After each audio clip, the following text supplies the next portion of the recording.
Assalamualaikum warahmatullahi wabarakatuh. Perkenalkan, nama saya Ridwanuddin dengan NPM 2010631090137, Prodi Agroteknologi Universitas Singa Perbangsa Karawang.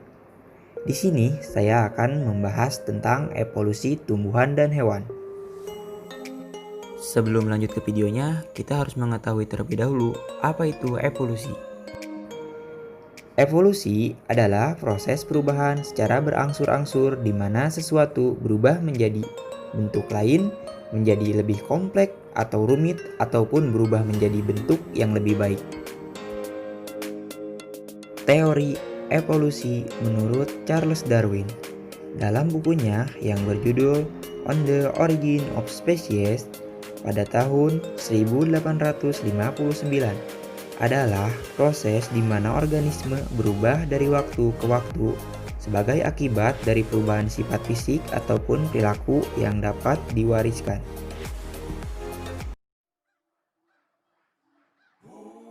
Evolusi hewan. Gajah. Ya, gajah, mamalia besar yang mempunyai belalai panjang. Pasti semua orang sudah tidak asing lagi terhadap mamalia yang satu ini. Gajah berasal dari kata Yunan, elepas, yang berarti gading. Ini tentu saja mengacu pada taring mereka. Dalam nomenklatur ilmiah, gajah berasal dari ordo Proboscidea. Ordo Proboscidea berasal dari bahasa Yunani yang berarti memiliki belalai atau hidung. Lebih dari 50 juta tahun telah ditentukan bahwa ada lebih dari 350 spesies Proboscidea. Hewan ini dihuni setiap benua di dunia, kecuali Antartika dan Australia. Namun sekarang ini hanya 3 spesies utama yang tersisa, yaitu gajah Asia, gajah Savanna Afrika, dan gajah hutan Afrika. Ternyata sebelum menjadi gajah modern seperti yang sekarang sering kita lihat, gajah mengalami beberapa kali evolusi. Untuk lebih lanjut, yuk kita simak videonya. 1. Moritarium. Moritarium adalah anggota awal dari ordo Proboscidea. Fosil pertama ditemukan pada tahun 1904 di Oasis Fayum El Mesir. Oasis ini dikenal sebagai Danau Moris di Mesir kuno. Fosil Moritarium menunjukkan awal dari insisipu yang diperbesar, tapi tidak ada bukti. Mereka hidup sekitar 50 juta tahun yang lalu dengan gaya hidup seperti kuda Nil. Mereka adalah binatang yang seukuran dengan babi, yang tingginya mencapai 70 cm hingga bahu, dengan kaki gajah gemuk dan tubuh yang panjang.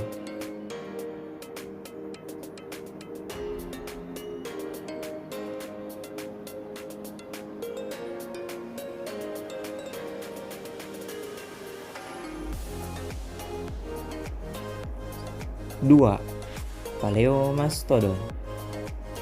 Paleomastodon tidak langsung turun dari Moritarium, tetapi lebih jauh pohon evolusi adalah Paleomastodon tersebut, sementara salah satu mungkin tidak mengakui Moritarium sebagai nenek moyang gajah.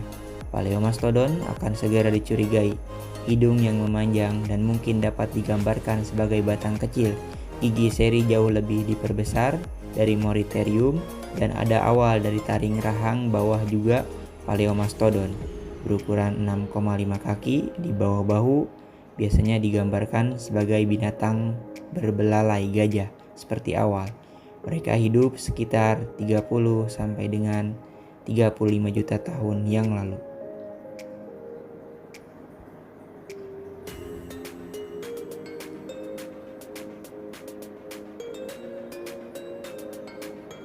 Tiga. Gomphothores. Spesies Gomphothores mencakup beragam dan sukses kelompok sebagian besar Proboscidea. Secara keseluruhan, hal ini sebagai kelompok ini telah menjadi leluhur bagi semua kerabat gajah.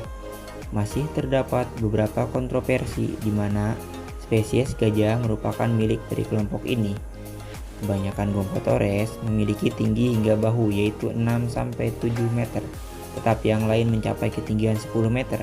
Sebagian besar Gomphothores memiliki taring pada rahang atas.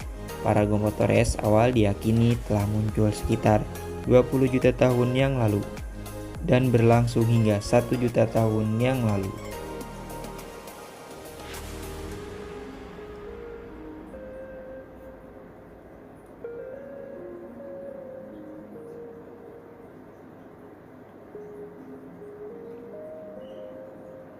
Empat, Mastodon.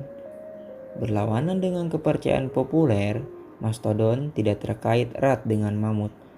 Mastodon turun dari Gomphothores awal dan termasuk dalam famili mamut. Mamut memiliki famili Elephantidae dan berevolusi jauh sampai pohon evolusi. Kedua binatang ini serupa dalam penampilan eksternal, namun mastodon lebih berat di bingkai dengan kepala lebih rata dibandingkan dengan mamut. Sebagian dari alasan untuk kebingungan ini, mastodon ada dari 20 juta tahun yang lalu untuk hanya 10.000 tahun yang lalu. Mencakup periode ketika mamut menjelajahi bumi. Keduanya mendiami daerah yang sama.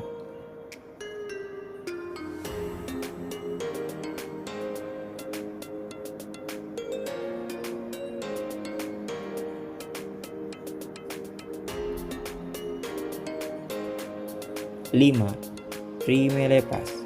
Primelepas adalah nenek moyang tertua pada famili Elephantidae.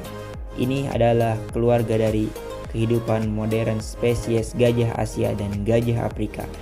Spesies hewan ini telah punah. Pada hewan ini terdapat 2 set gading rahang atas dan rahang bawah. Hidup pada 7 sampai dengan 5 juta tahun yang lalu.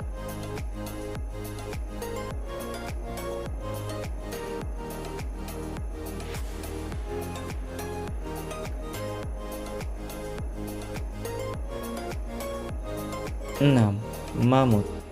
Dari Primelepas, evolusi gajah tampak membagi menjadi 2 cabang. Satu cabang berkembang menjadi Lokodonta atau gajah Afrika dan yang lain berkembang menjadi Elepas atau gajah Asia dan Mammutus, mamut. Mamut hidup dari 2 juta tahun yang lalu untuk 8.000 tahun yang lalu. Mereka binatang besar, berdiri 10 sampai dengan 12 kaki tinggi di bahu. Mereka punya 1 set taring besar dan rambut panjang, padat, cocok untuk daerah beriklim dingin. Fosil mereka telah ditemukan semua benua kecuali Australia dan Amerika Selatan. Gambar dari mamut telah ditemukan di gua, menunjukkan manusia purba akrab dengan nenek moyang gajah. Mamut mungkin yang paling dikenal dan terbaik dalam belajar dari semua gajah. Fosilnya ditemukan sebagai bangkai beku yang ditemukan di Alaska dan Siberia.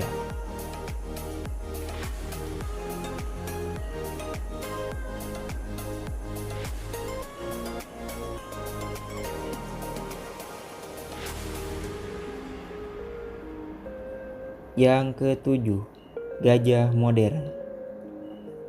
Gajah modern. Nah, gajah modern seperti gajah yang sering kita lihat pada umumnya merupakan binatang yang berbelalai yang masih hidup, yaitu gajah Afrika hutan, gajah Afrika savana, dan gajah Asia. Semua berevolusi di Afrika, tetapi gajah Asia kemudian bermigrasi ke Eurasia.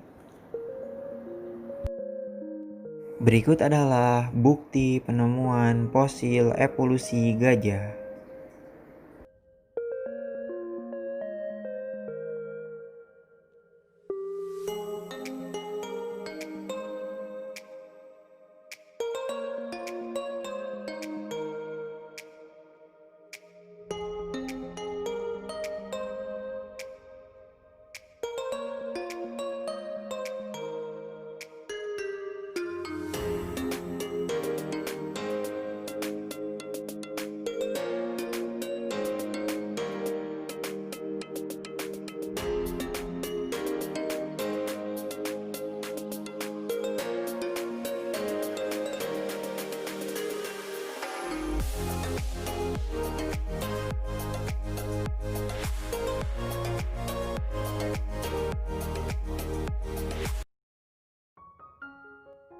Evolusi tumbuhan padi. Ya, padi, tanaman pangan penghasil karbohidrat setelah sorghum, gandum, dan sagu. Penelusuran terhadap evolusi ribuan tahun tanaman padi memberikan informasi mengenai asal-muasal tanaman pangan ini. Peneliti genetika menyimpulkan padi berasal dari Cina. Padi atau Oryza sativa merupakan salah satu spesies tanaman pangan tertua di dunia. Tanaman ini diketahui memiliki puluhan ribu varietas. Dua subspesies utama padi di dunia adalah Japonica dan Indica. Pada padi hidangan sushi misalnya, merupakan jenis Japonica. Sementara butir padi yang lebih panjang dan tebal pada hidangan risotto merupakan jenis Indica. Akibat keberagaman varietas ini, asal-muasal padi menjadi perdebatan hangat di kalangan peneliti. Sebuah teori yang menyebutkan padi berasal dari induk yang sama mengisyaratkan Indica dan Japonica merupakan bentuk domestifikasi dari padi liar jenis Origa rufivogon.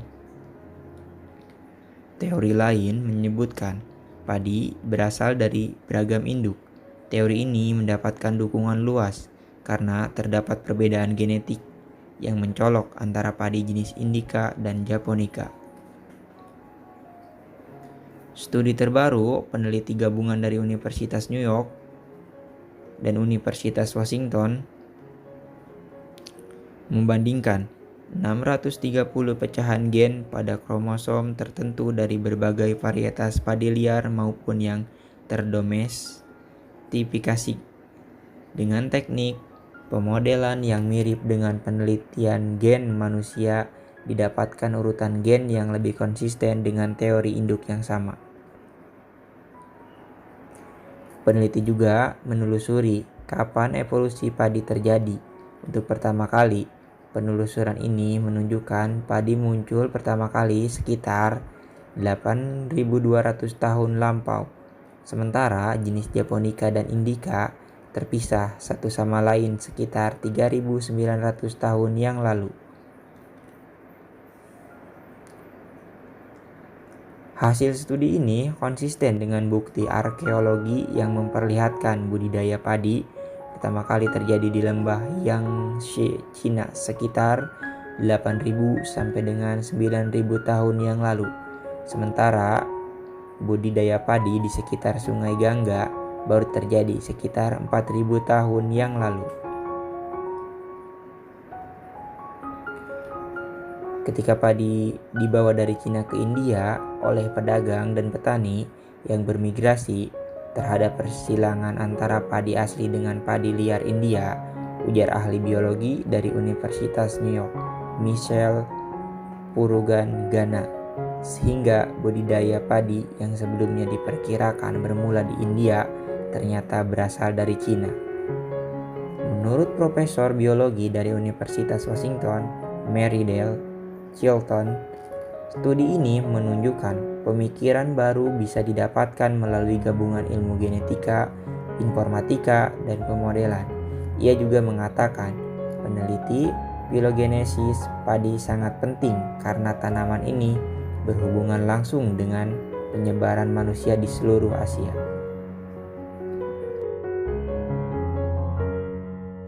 Berikut adalah bukti penemuan fosil evolusi padi.